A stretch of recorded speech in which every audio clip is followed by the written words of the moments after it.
Hey, I'd like to welcome you to another episode of the Mission Matters Startup Garage podcast, your source for all things startup. My name is Adam Torres. You can follow me on Instagram at @AdamTorres. Keep up with my book releases, book tour schedule, signings, all that other good stuff. Always love to connect with you there. And as always, if you'd like to apply to become a co-author of one of my upcoming books, just head on over to the website, missionmatters.com, and click on Become an Author to apply. All right, so today I have John Yanyali on the line, and he's CEO over at JuiceSpot. John, welcome to the show. Thank you, Adam. Thank you for having me. All right, so excited to have you on the show today. So we're going to get into the transition to automation in the food and beverage industry, especially post-pandemic age that we're moving into. But before we do that, I do want to go a little bit further into what you're doing over at JuiceSpot. So tell us a little bit more about the company, please. Sure. At JuiceSpot, we created the first robotic vending machine for the juice industry. We founded the company with the objective of transforming the distribution system for healthy food and beverages, which have a short shelf life. So this is the way to deliver a product which does not have any preservatives or additives. And in doing so, we are trying to provide people with access to healthy, nutritious food and beverage. Wow, I mean, what a great concept, and I think that's also a great transition. So let's just move into today's topic. So the transition to automation in food and beverage. I mean, where do you want to start with this one?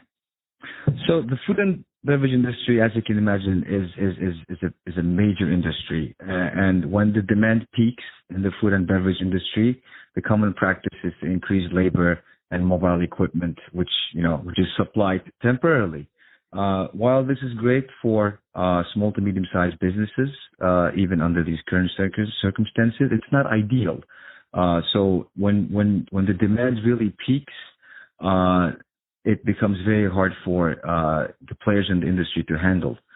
So what's happening is, with the evolution of technology and especially of the automation, our goal was to create a product which would ease that transition. And what's happening right now, as you can clearly see, restaurants are obviously flooded. Some of them are closing down. There's increasing demand, but it's hard to get to the customers. There's an issue with regards to food safety. There's an issue with regards to customer safety and also the worker safety. So we believe with the increase of automation in the food and beverage industry, the companies, the restaurants, the suppliers, sales channels, everyone can create a much more healthy and safe environment for the transactions to go through. Yeah, and it makes perfect sense to me. When I think about the original automation, comes to mind the vending machine, right? Like that, to me, that's the original automation that's been here forever, right? And we didn't call it an automation back then. It's just a vending machine. And I can just think of, with my simple mind, not knowing the entire food and beverage industry nor claiming to, what it did is it made it convenient. It was a reliable distribution system. And in this case, where we're talking about supply chain, more on perishables, or things that can't be in a machine all day, for a very extended amount of time or a long shelf life. To me, it seems like the automation and the function just becomes even that much more important going forward for businesses of all different sizes in terms of on the food and beverage side of things. Absolutely. There has been somewhat of a resistance with regards to automation over the years, but that is now slowly changing. And it's changing for a good reason, because most people assume automation is going to replace the workers or the teams, which is not the case. Automation is there to create an environment which is safe for them to work. And it's also there to create an environment and to safe environment for the customers as well, ranging from food safety to quality control to transparency.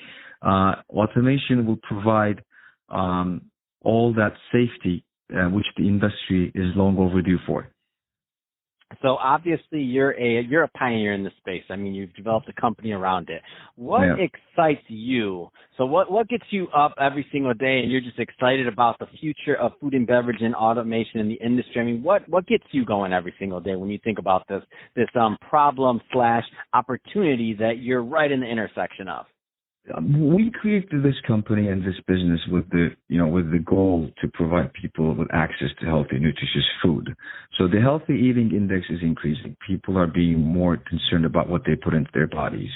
And we believe if people have access to these healthy products with, no additives, no preservatives, no chemicals, they will choose. So we think this was a problem from a delivery standpoint. That's why we created this product. And it really excites us because this gives us the opportunity to provide people with access to these kind of food and beverages. Man, that's exciting, John. So that being said, if somebody's listening to this and they want to learn more about JuiceSpot, about how they can get involved with the company or learn more, or about the product, on either end, what's the best way for them to follow and to connect and to really get involved?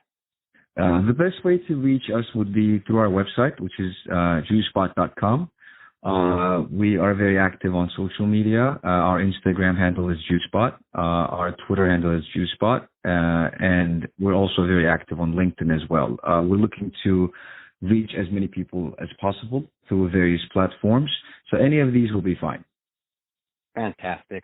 Well, John, been great having you on the show today. Appreciate you coming on and sharing more about all the great work that you're doing over at JuiceSpot, and also the future outlook of what food and beverage is going to look like as automation continues to be more widely adopted and accepted, and in my opinion, to increase the value of the experience that the customer is also going to have by being there. So thank you for that, and to the audience, as always, thank you for tuning in. Hope you got a lot of value out of this. If you did, don't forget to subscribe to the podcast, leave me a review in the Apple iTunes store, and if you're watching this on our YouTube channel, Mission Matters Startup Garage, definitely give that a subscribe, but also leave us some comments on the video. Love to know what kind of things and projects that you're working on. And John, thanks again for coming on the show.